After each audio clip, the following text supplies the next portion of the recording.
Perkenalkan, nama saya Muhammad Nanif Kunabi dengan NIM 6138. Lahirnya sosiologi. Pengertian sosiologi menurut Surjono Sukanto yaitu cabang ilmu pengetahuan yang menganalisis hubungan timbal balik antara hukum dan gejala sosial.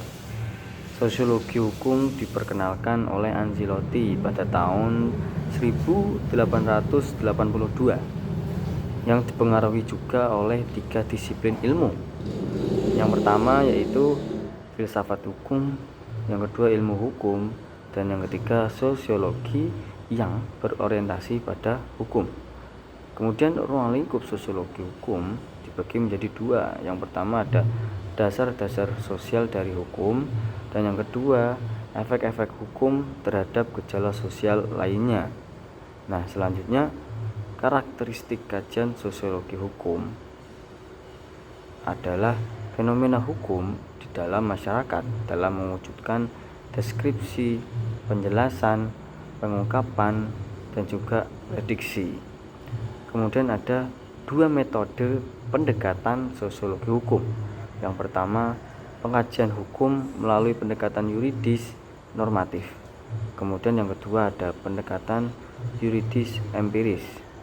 Nah, selanjutnya hukum sebagai social control biasanya diartikan sebagai suatu proses baik yang direncanakan maupun tidak yang bersifat mendidik, mengajak atau memaksa warga masyarakat agar mematuhi proses atau sistem kaedah atau nilai yang berlaku.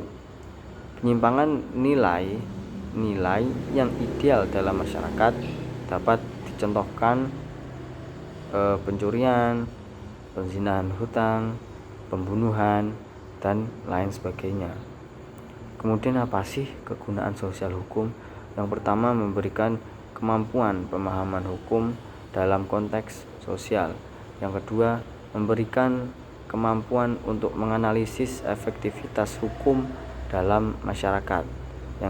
Kemudian yang terakhir yaitu yang ketiga, memberikan kemampuan mengadakan evaluasi terhadap hukum dalam masyarakat. Nah, materi selanjutnya ada pekerjaannya hukum, pelaksanaan hukum, dan juga nilai-nilai hukum di masyarakat. Nah, pekerjaannya hukum dalam perspektif sosiologis sudah dimulai pada saat proses pembuatan hukum itu dilakukan. Artinya, proses pembuatan hukum dalam lembaga legislatif akan turut memberikan sumbangan atau kontribusi dalam menentukan keberhasilan penegakan hukum. Nah, dalam analisis yang sederhana, kita bisa mengatakan bahwa lembaga legislatif bisa menjadi arsitek dari kegagalan penegakan hukum, manakala lembaga ini membuat norma hukum yang sekiranya akan sulit dilaksanakan, bisa karena tidak based on values, atau bisa juga karena prasyarat yang dibutuhkan akan sulit dipenuhi, termasuk di dalamnya tentang anggaran biaya penegakan hukum yang seringkali kurang dipikirkan dengan matang. Nah, selanjutnya ada penegakan hukum. Apa sih penegakan hukum itu? Penegakan hukum adalah suatu proses dalam mewujudkan ide-ide keadilan, kepastian hukum, dan pemanfaatan sosial. Tujuan perlindungan dan penegakan hukum yaitu untuk memberikan pengamanan dan pemenuhan hak asasi manusia agar terciptanya kesejahteraan hidup di masyarakat. Nah, penegakan hukum disebut juga sebagai fungsionalisasi hukum pidana sebagai suatu usaha dalam menanggulangi kejahatan melalui penegakan hukum pidana. Nah, di mana hal tersebut dilakukan secara rasional untuk memenuhi rasa keadilan dan daya guna.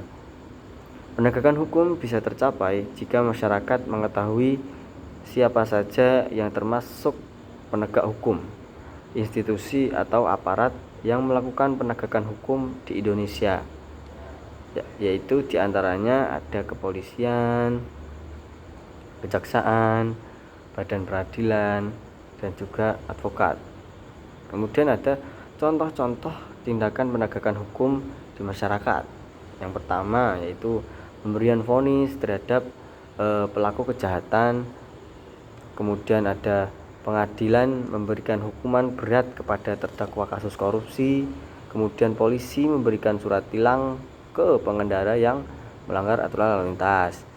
Selanjutnya yang terakhir ada contohnya yaitu polisi menangkap maling dan begal yang berkeliaran di masyarakat.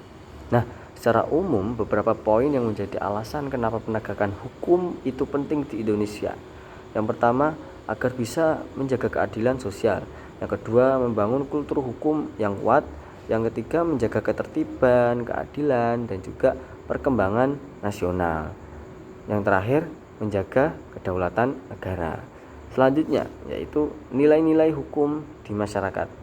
Nilai hukum adalah nilai-nilai yang berisi tentang peraturan tata tertib hukum suatu negara. Nah, hukum dan masyarakat adalah rangkaian peraturan yang mengatur kehidupan manusia dalam hidup bermasyarakat serta memberikan sanksi bagi yang melanggarnya. Kemudian penegakan hukum akan memenuhi 3 standar yang diharapkan oleh Redberg dan dilihat sebagai triad atau tritunggal, yaitu antara kepastian hukum, legal certainty, keadilan justice, dan kemanfaatan utility purposiveness. Nah, materi selanjutnya yaitu ada ketidakadilan gender dalam penegakan hukum. Nah, dinamika kesetaraan gender dalam penegakan hukum merupakan permasalahan kompleks dan penting yang terjadi di banyak negara di dunia, bukan hanya di Indonesia. Dinamika ketidakadilan gender dalam penegakan hukum dapat terjadi karena beberapa faktor. Yang pertama yaitu rendahnya kesadaran gender di kalangan penegak hukum, kurangnya jumlah penegak hukum yang menangani kasus-kasus ketidakadilan bagi perempuan. Kemudian ada juga mekanisme pemantauan dan evaluasi terhadap pelaksanaan penegak hukum yang masih lemah. Faktor-faktor ketidakadilan gender yang pertama yaitu ada stereotip, subordinasi, marginalisasi, violensi, dan juga beban kerja.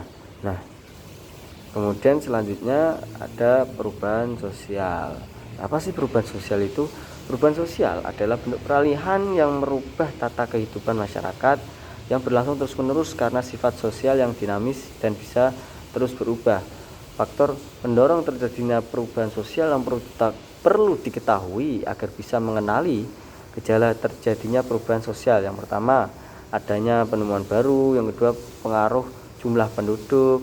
Yang ketiga, munculnya konflik. Dan yang keempat, terjadi revolusi. 5, yaitu keterbukaan pada lapisan masyarakat. Selanjutnya, hukum progresif dalam sosiologi hukum. Hukum progresif merupakan pendekatan pembangunan hukum yang mengedepankan keadilan sosial, hak asasi manusia, dan perlindungan hak minoritas. Nah, hukum progresif dalam perspektif hukum alam menekankan bahwa hukum harus berkembang seiring dengan evolusi nilai-nilai moral dan memperbaiki ketidakadilan yang ada. Nah, ini juga mengimplikasikan bahwa hukum harus memperhitungkan perubahan sosial, moral, dan budaya dalam masyarakat. Dengan demikian, hukum progresif bertujuan untuk memperbaiki atau mengubah hukum yang ada untuk mencapai tujuan yang lebih moral dan adil. Di sisi lain, teori hukum kritis merupakan pendekatan ilmu hukum yang bertujuan untuk menyoroti kesenjangan dan ketidakadilan dalam sistem hukum. Nah, dari perspektif teori hukum kritis, hukum progresif dipandang sebagai alat atau sarana untuk mencapai tujuan penting tersebut. Nah, materi selanjutnya yaitu ada hukum berkeadilan gender.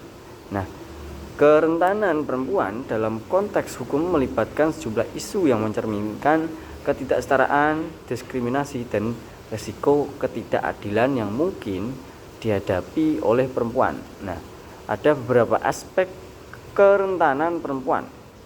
Nah, yang pertama yaitu ada kekerasan berbasis gender. Yang kedua, diskriminasi di tempat kerja. Yang ketiga, akses terhadap keadilan. Yang keempat, warisan dan hak properti. Dan yang terakhir, kelima, yaitu ada akses terhadap kesehatan reproduksi.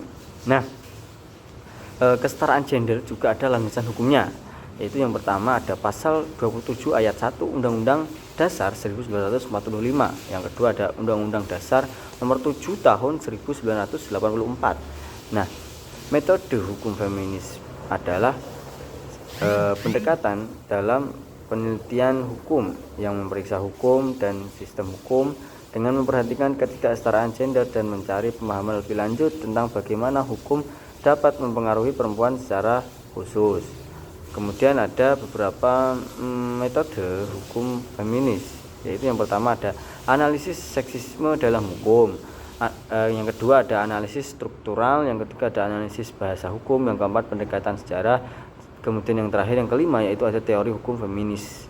Nah, dasar pemikiran hukum progresif menurut Sajipto Raharjo, hukum progresif adalah suatu pendekatan hukum yang menekankan pada perkembangan hukum sebagai respon perubahan sosial.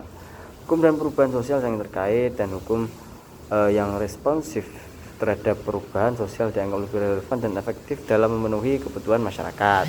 Nah, hukum progresif memiliki dasar landasan bahwa moral kemanusiaan itu lebih utama dibanding sekedar formalitas hukum. Maka ada kaitannya dengan hukum alam atau natural law yang memberi penjelasan tentang hal-hal yang meta juridikal. Hukum alam memandang hukum tidak lepas dari nilai-nilai moral yang bersifat transcendental. Nah, sekian penjelasan review materi dari saya. Kurang lebihnya mohon maaf. Wassalamualaikum warahmatullahi wabarakatuh.